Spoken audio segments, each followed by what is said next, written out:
Ukraine और Syria संघर्ष के बीच रूसी राष्ट्रपति ने एक साथ कई खतरनाक मिसाइलों की टेस्टिंग करके दुनिया को चौंका डाला है।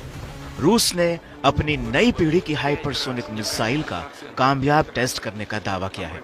रूसी एरोस्पेस फोर्स ने पहले तो हाइपरसोनिक मिसाइल जिरकॉन की टेस्टिंग की, फिर supersonic anti cruise missile onyx का टेस्ट किया। इसके बाद कैलिबर क्रूज मिसाइलों को लॉन्च किया। रूसी सेना ने सबसे शक्तिशाली हाइपरसोनिक मिसाइल जिरकॉन का इस्तेमाल करके इरादे साफ कर दिए हैं।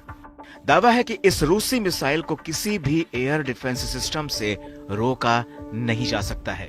खास बात यह है कि रूस ने यह ड्रिल ऐसे समय की है जब सीरिया में उनके समर्थन की असद सरकार पर खतरा मंडरा रहा है। दावा है कि तुर्की के इशारे पर HTS विद्रोहियों ने सीरिया में बड़ा हमला किया है। वहां के दूसरे बड़े शहर अलेप्पो पर कब्जा तक जमा लिया है। दरअसल भूमध्य सागर पर रूस ने यह वॉर ड्रिल की है, जहां नौसेना ने अपनी शक्ति प्रदर्शन कर पश्चिमी देशों को एक बड़ा संदेश देने का काम किया है। रूसी रक्षा मंत्रालय ने इससे जुड़ा एक वीडियो भी शेयर किया है। रूसी नेवी ने एक साथ 3 वारशिप में हाइपरसोनिक मिसाइलों का टेस्ट किया। इस दौरान इन मिसाइलों का टारगेट भी बेहद सटीक रहा। रूस की जिरकॉन हाइपरसोनिक मिसाइल की अब तक सिर्फ झलक देखी गई थी। यूक्रेन युद्ध में टेस्टिंग के बाद इस मिसाइल के टुकड़े ही सामने आए थे। जहां तक जिरकॉन के नए वीडियो की बात है तो इसे कभी कभी सिरकॉन भी कहा जाता है। रूसी रक्षा मंत्रालय ने बताया कि यह लाइव फायर अभ्यास पूर्वी भूमध्य सागर में हुआ। इसमें सी बेस्ड और हवा से दागी जाने वाली मिसाइलें शामिल थी।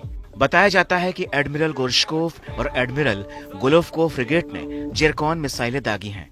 इसी बीच सीरियाई तट पर बेस्टियन तटीय रक्षा प्रणाली ने ओनिक्स सुपरसोनिक क्रूज मिसाइल दागी है। आइए अब जानते हैं कि रूस की तीनों नई मिसाइलों की ताकत क्या है, जिसे देखकर अमेरिका समेत तमाम पश्चिमी देशों में हड़कंप मच गया है।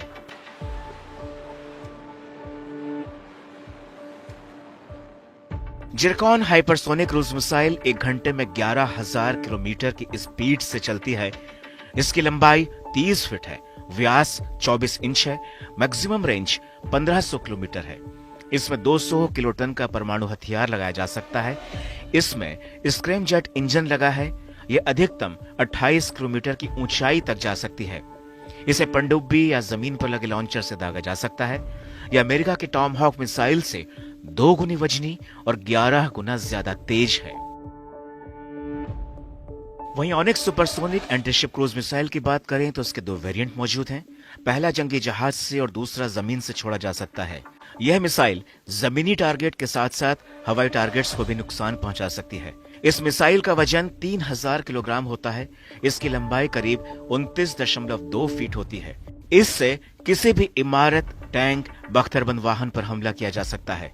इसके 7 वर्जन मौजूद हैं, जिसमें से एक वर्जन ब्रह्मोस का है। इसके 7 वर्जन की रेंज 120 से 600 किलोमीटर तक है। तो वहीं कैलिबर क्रूज मिसाइल साल 1994 से रूसी सेना में तैनात है।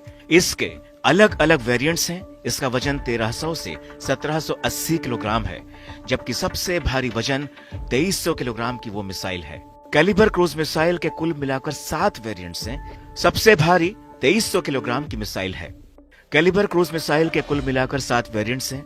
हर वेरिएंट्स में 400 से 500 किलोग्राम वजन के हथियारों को ले जाया जा सकता है। कैलिबर मिसाइल की स्पीड 2.9 मैक यानी 3580 किलोमीटर प्रति घंटा है। बहरहाल इसमें कोई शक नहीं कि अमेरिका और नाटो देशों की इस रूसी ड्रिल पर बारीकी से नजर रही है, क्योंकि अब उनके सामने जिरकॉन आ चुकी है।